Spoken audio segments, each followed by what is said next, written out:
زەمزەمەی شێعر ساتێک لە نێو ڕۆشنایی ماڵی شێعردا، چەند هەناسەیەک لە نەسیمی بربەیانی باخەکانی خەیاڵ، چەند دڵۆپێک لە دەریای عێشقەوە.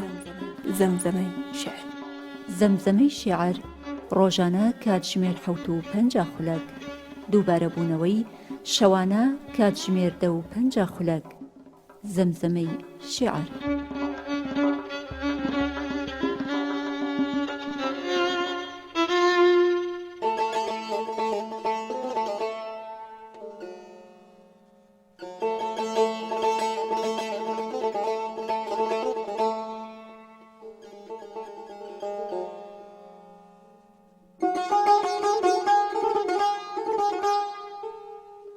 سەیدی دەڵێ دڵناڵان شن،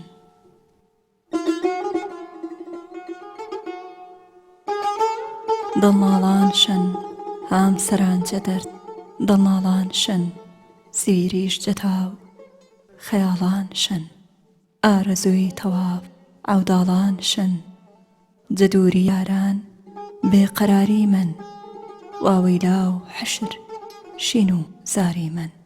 ئارەزوم کردن چون قەدیم ساڵان، بشون پەیتەوە بارگەی عەوداڵان، بە دڵەی غەمناک نامرادەوە، بە دەرونی غەمبار خەم بەبارەوە.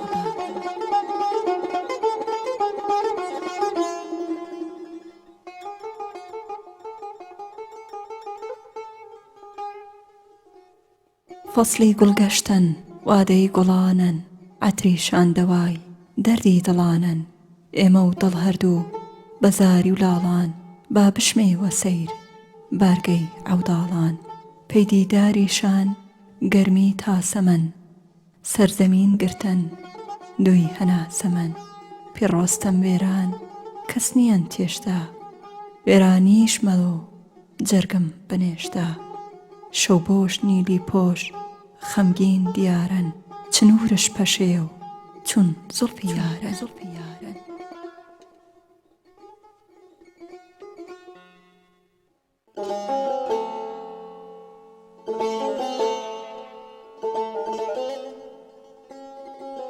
سەربەرزان هەردان عەوداڵان تارن، سەیرش پەیاران چون ژەهری مارن. با بە دوعای خەیر یاران کەرمێشاد، خاسی عەوداڵان باوەرمێوە یاد.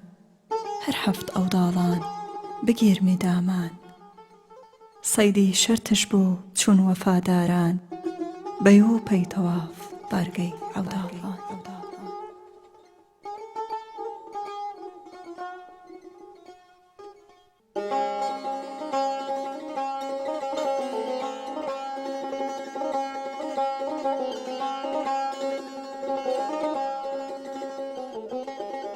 سەیدی بەردێکی ڕەش دەدوێنێت و دەڵێت سەنگی هەواران.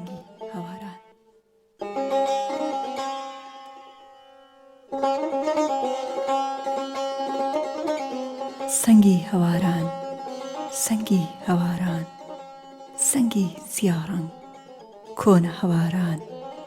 جای بەزمی ڕەندان نیشانگەی یاران، تەختی خاڵخاڵان نازک نازداران.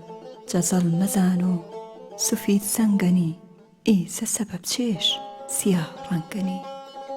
کون عەیش و نیشات نەوبەهارانت، کون ئاوی ڕەندان پۆ نازارانت.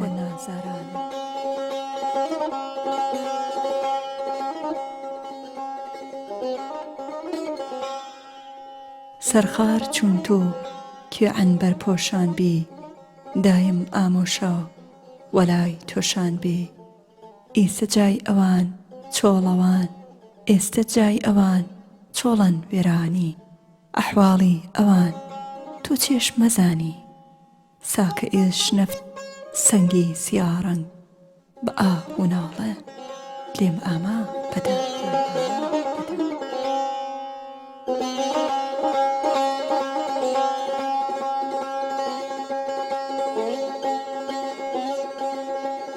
ئەوسا من هامڕاست خاڵ قەتاران بێم، تەکیەگای ڕەندان پۆل نازاران بێم. ڕەنگم سفید بێ چون ڕەنگی کافور، شەوقی جەمینم دیار بێ جەدور